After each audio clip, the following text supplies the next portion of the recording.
SIR ప్రక్రియలో నోటీసులు అందుకున్న ఓటర్లు ఎవరూ ఆందోళన చెందాల్సిన అవసరం లేదని ఎన్టీఆర్ జిల్లా కలెక్టర్ డాక్టర్ జి లక్ష్మీషా స్పష్టం చేశారు. నోటీసు జారీ చేయడం అంటే ఓటు హక్కు తొలగించినట్లు కాదని తెలిపారు. నోటీసులు అందుకున్న వారు నిర్ణీత గడువులోగా తమ వద్ద ఉన్న ఆధారాలు, సంబంధిత పత్రాలను సమర్పించి అభ్యంతరాలు తెలియచేయవచ్చునని అన్నారు. ప్రతి కేసును నిష్పక్షపాతంగా పరిశీలించి అర్హత ఉన్న ప్రతి ఒక్కరి ఓటు హక్కు పరిరక్షించాలనే చర్యలు తీసుకుంటున్నామని కలెక్టర్ తెలిపారు.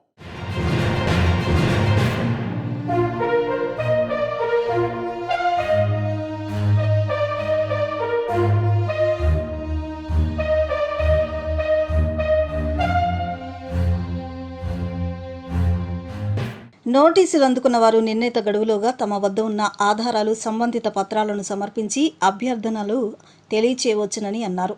ప్రతి కేసును నిష్పక్షపాతంగా పరిశీలించి అర్హత ఉన్న ప్రతి ఒక్కరి ఓటు హక్కు పరీక్షించేలా చర్యలు తీసుకుంటామని కలెక్టర్ తెలిపారు. ఇప్పటి వరకు 1,85,718 నోటీసులు పంపిణీ చేయగా 32,996 మందికి విచారణ పూర్తయిందన్నారు. ఈ నెల 22, 23, 29, 30 తేదీల్లో ప్రత్యేక ప్రచార దినాలు నిర్వహిస్తున్నట్లు వెల్లడించారు. ఓటర్ల జాబితాను దోషరహితంగా రూపొందించే ప్రక్రియలో ప్రతి ఒక్కరూ భాగస్వాములు కావాలని కలెక్టర్ లక్ష్మీషా కోరారు.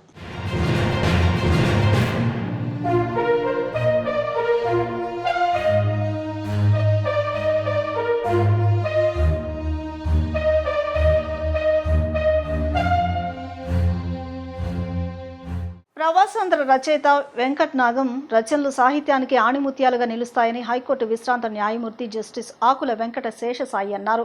2.5 దశాబ్దాలుగా సాహిత్య రంగంలో వెంకట్ నాగం సాగిస్తున్న రచనలు కాలానుగుణంగా మరింత పదునెక్కాయని ఆయన అభిప్రాయపడ్డారు. రచ్చబండ చర్యలు, కలగూరగంప వ్యాస సంపుటాల్లో సమాజం, దేశ సమైక్యత, సాహిత్యం, సంస్కృతి వంటి అంశాలపై 66 వ్యాసాలు ఉన్నాయని జస్టిస్ ఆకుల వెంకట శేషసాయి పేర్కొన్నారు.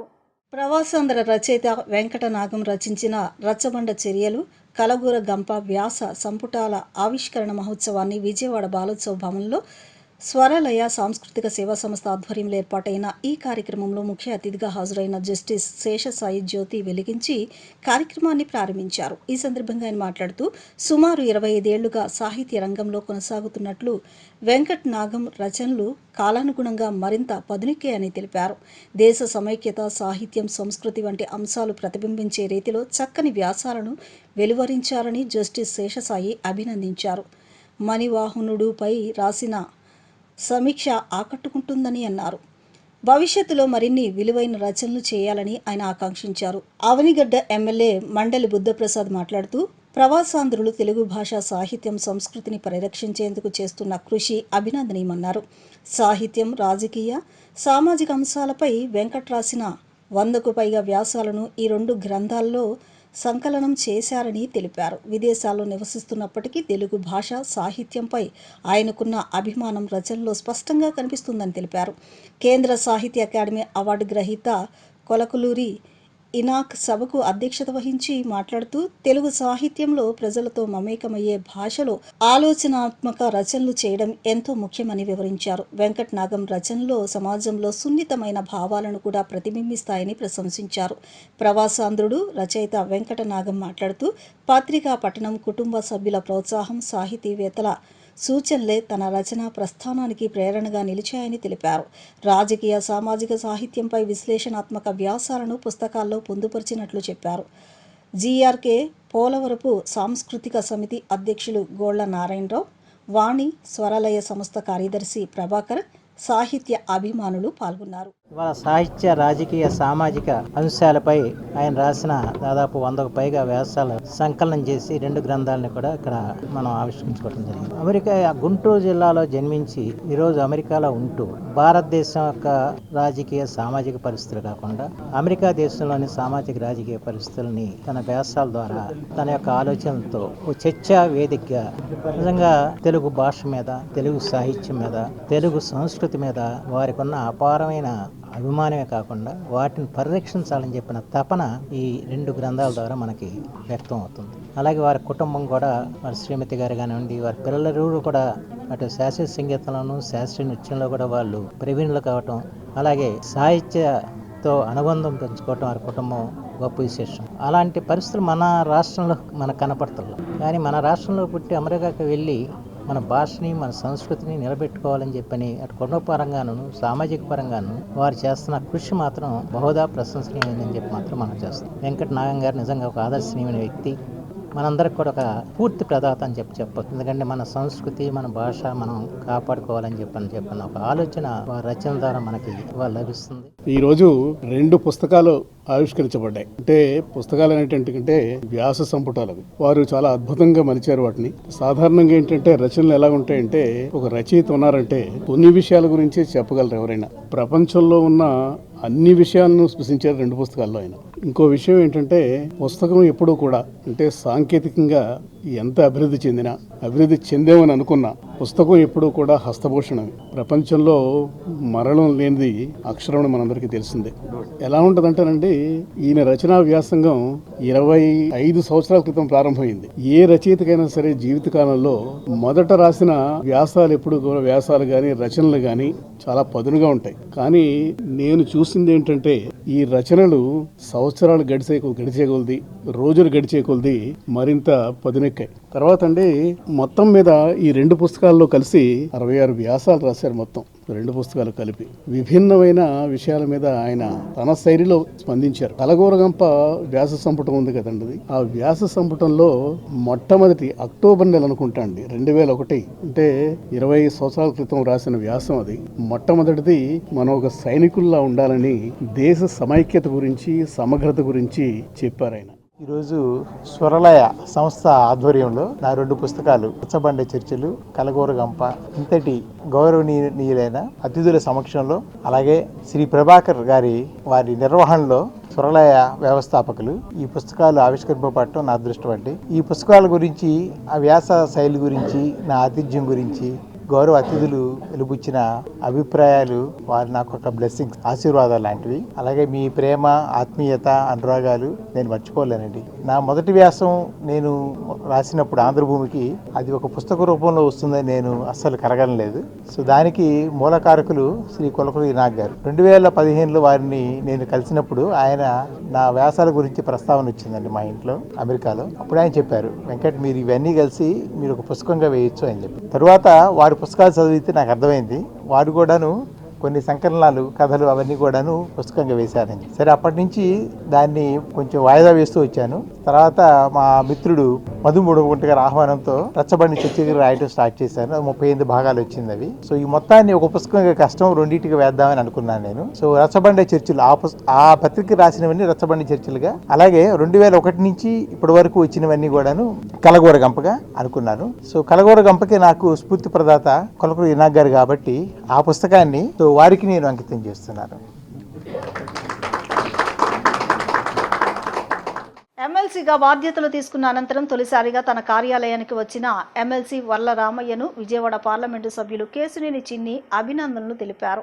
అనంతరం పార్లమెంటును అభివృద్ధి పదం వైపు నడిపిస్తున్న ఎంపీ చిన్నిని శాల్వాతో సత్కరించారు. ఎమ్మెల్సీ వర్ల రామయ్య అనంతరం ఇరువురు మీడియాతో మాట్లాడుతూ మాజీ సీఎం జగన్మోహన్ రెడ్డికి రాజకీయ అవగాహనతో పాటు విషయ పరిజ్ఞానం కూడా తక్కువగా ఉందని ఎమ్మెల్సీ వర్ల రామయ్య విమర్శించారు. మెగా డిఎస్సి నియామకాలపై అనుమానాలు, సందేహాలు ఉంటే రోడ్డుకి ఆరోపణలు చేయకుండా సంబంధిత అధికారులను కలిసి వాస్తవాలు తెలుసుకోవాలని సూచించారు. మెగా డిఎస్సిపై 2 మహిళా ఉన్నతాధికారులు ఇప్పటికే స్పష్టమైన వివరణ ఇచ్చారని, ప్రతిరోజు ఉదయం 10 గంటల నుంచి సాయంత్రం 5 గంటల వరకు కార్యాలయాల్లో అందుబాటులో ఉంటామని వారు ప్రకటించిన విషయాన్ని గుర్తు చేశారు. మాజీ ముఖ్యమంత్రి రాజకీయ అవగాహన రాహిత్యుడు. అతను ఏమి చదివాడో నాకైతే తెలియదు, కానీ ఆయన ఏమి చదువుకున్నాడో, ఆయన విద్యాభ్యాసం ఎక్కడో, ఆయన కూడా పాపం ఎక్కడ కూడా గట్టిగా రాష్ట్ర ప్రజలకి చెప్పినట్టు లేదు. కానీ విషయ పరిజ్ఞానం చాలా తక్కువ ఆయనకి. విషయ పరిజ్ఞానం తక్కువైతే ఎలా ఉంటుందంటే, మొన్న ఈ మెగా డిఎస్సి మీద 2 మహిళా అధికారులు, 1 IAS officer, schools director, 2 IFS officer, SAAP director and MD and vice chairperson, వాళ్ళిద్దరు ప్రెస్ పెట్టారు. మీకేమి డౌట్స్ ఉన్నాయి, వీఆర్ రెడీ టు క్లియర్. మీరు కూడా పాత్రికేయులు కూడా అర్థం, మీకేంటి అవకతవకలు జరిగినాయి అని అంటున్నావు. ఏం అవకతవకలు జరిగినాయి మా దగ్గరకు రండి. 10 to 5 every day we are available in our office. If you have any doubt, please come. మేము క్లారిఫై చేయలేకపోతే మీరు ప్రెస్కి చెప్పండి, ఫలానా డౌట్ మేము అడిగాము, వాళ్ళు క్లారిఫై చేయలేదు అని చెప్పండి అని ఇద్దరు మహిళా అధికారులు చెబితే మీరేం చేయాలండి? అవగాహన ఉన్న వ్యక్తి ఏం చేయాలి? మేడం, నేను ఫలానా మా రంబటి రాంబాబుని పంపిస్తున్నా, లేకపోతే మా రోజమ్మని పంపిస్తున్నా, లేకపోతే మా బొత్స సత్యనారాయణ పంపిస్తున్నా, డౌట్స్ అన్నీ నోట్ చేసుకొని వస్తున్నారు, యూ క్లియర్ దెమ్ అని అడగాలి కదా. అదే కదా ప్రొసీజర్. అంతేనా? రోడ్డు మీదకి వచ్చి చిందులేస్తాడా? అందుకే అంటున్నాను, ఆయన ఏం చదువుకున్నాడో నాకు తెలియదు, రాజకీయ అవగాహన రాహిత్యుడు అని మాత్రం నేను ఘంటాపథంగా చెప్పగలను నేను. లేకపోతే ఏమిటి? హైకోర్టుకి వెళ్ళారు మీ వాళ్ళు, 341 పిటిషన్స్ వేశారు. హైకోర్టు నాట్ వర్ది అని చెప్పి అన్నీ కూడా తీసి పడేశారు. ఇంకెక్కడ నువ్వు ఎక్కడ అడుగుతావు? నువ్వు అల్లరి చేయాలి.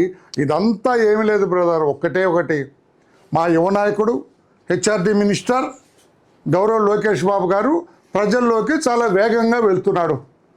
ప్రజలందరూ కూడా ఆయన ఆహ్వానిస్తున్నారు, ప్రజల్లోకి చొచ్చుకుపోతున్నారు, ప్రజా ఆదరణ విపరీతంగా పెరుగుతోంది.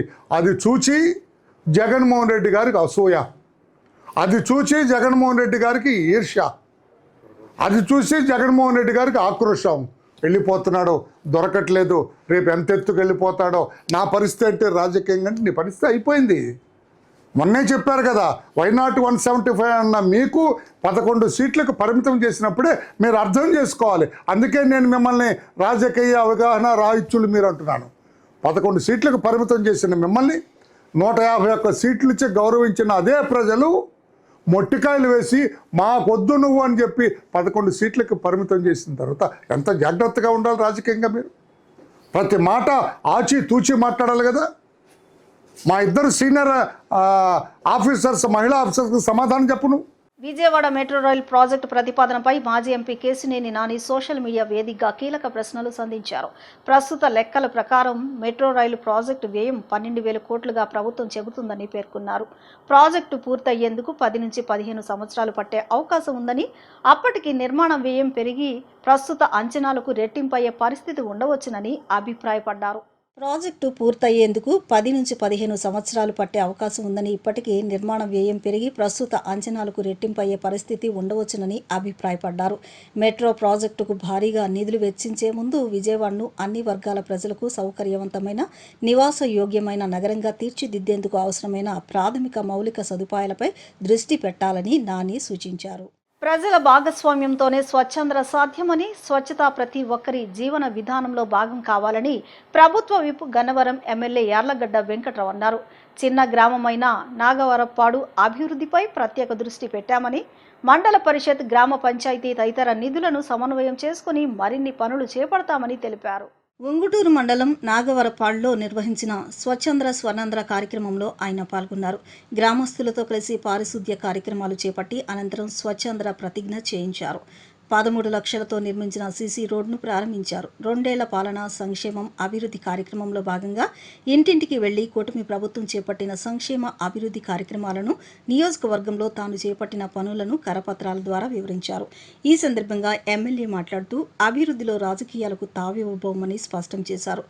ఎక్కువ ఓట్లు, తక్కువ ఓట్లు వచ్చాయన్నది చూడకుండా స్థానిక శాసనసభ్యుడిగా ప్రతి గ్రామ అభివృద్ధిని తాను బాధ్యతగా తీసుకుంటున్నానన్నారు.